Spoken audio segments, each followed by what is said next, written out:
বড়লোক ঘরের সন্তান, বড়লোক বাবার ছেলে, বড়লোকই কারবার, অনেক টাকা পয়সা। বাবা ব্যবসা করতেছে হংকং দেশে। হংকংয়ের দেশে ব্যবসা করে বাবা। বলতেছি এই সিফাতের কথা। এই সিফাত বিয়ে করেছে কেয়াকে আজ থেকে ১০-১২ বছর হয়ে গেছে। এই ১০-১২ বছর ধরে তাদের সংসারে অশান্তি চলতেছে।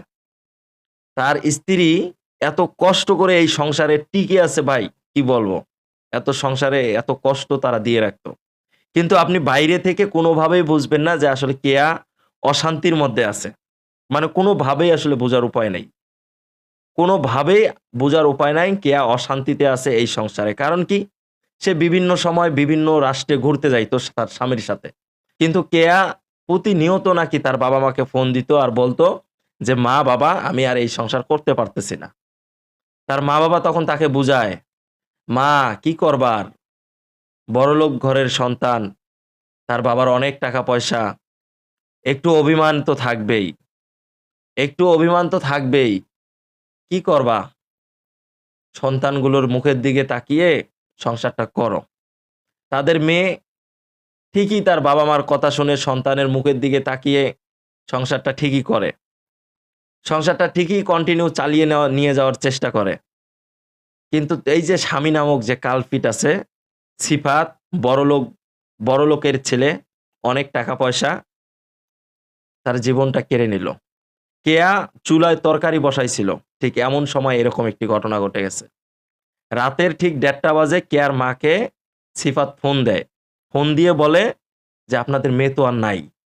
সিফাতের মানে কি বলবো? সিফাত এই কথা বলে তার শাশুড়িকে এই কথা বলে কেয়াকে হাসপাতালে নিয়ে গিয়ে ভর্তি করে। আর হাসপাতালে নিয়ে গিয়ে ভর্তি করে সে পালিয়ে গেছে। কোথায় পালিয়ে গেছে? সেটা এখনো কেউ জানে না। তাকে খুব তাড়াতাড়ি হয়তোবা খুঁজে বের করবে। তবে আমরা যতটুকু জানলাম তাদের বিয়ের ১০-১২ বছর হয়ে গেছে। তারা আসলে বেশিদিন আসলে ভালোভাবে একটা সময় কাটাইতে পারে নাই তারা স্বামী-স্ত্রী। তার স্বামী নাকি এই সিফাত, সে নাকি মানে বাইরে থেকে এসেই তার স্ত্রীর সাথে খারাপ বিহেভ করত।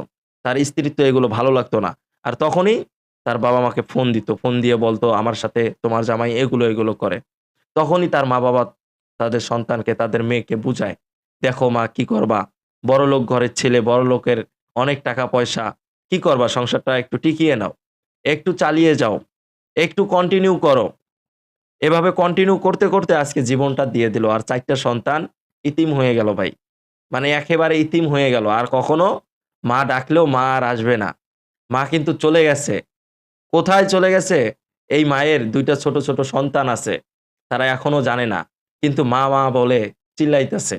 কিন্তু মা আর কখনো ফিরে আসবে না। আর ২ টা সন্তান স্কুলে লেখাপড়া করতেছে। এই অবুঝ শিশুগুলো, তাদের এখন কি হবে? তাদের ভবিষ্যৎটাই শেষ হয়ে গেল। এত অল্প বয়সে তাদের মাকে হারিয়ে ফেলল। এটা আসলেই খুবই কষ্টকর। কিন্তু কেয়া এই সংসারে অনেক কষ্ট করেছে।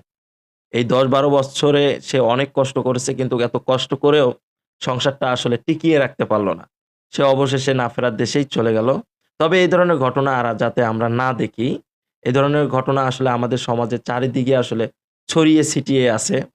আসলে আমরা যারা এগুলো করি, এগুলো থেকে একটু বিরত থাকবো। স্বামী-স্ত্রীর মিল মহব্বত থাকবে অন্যরকম একটি ভালোবাসা।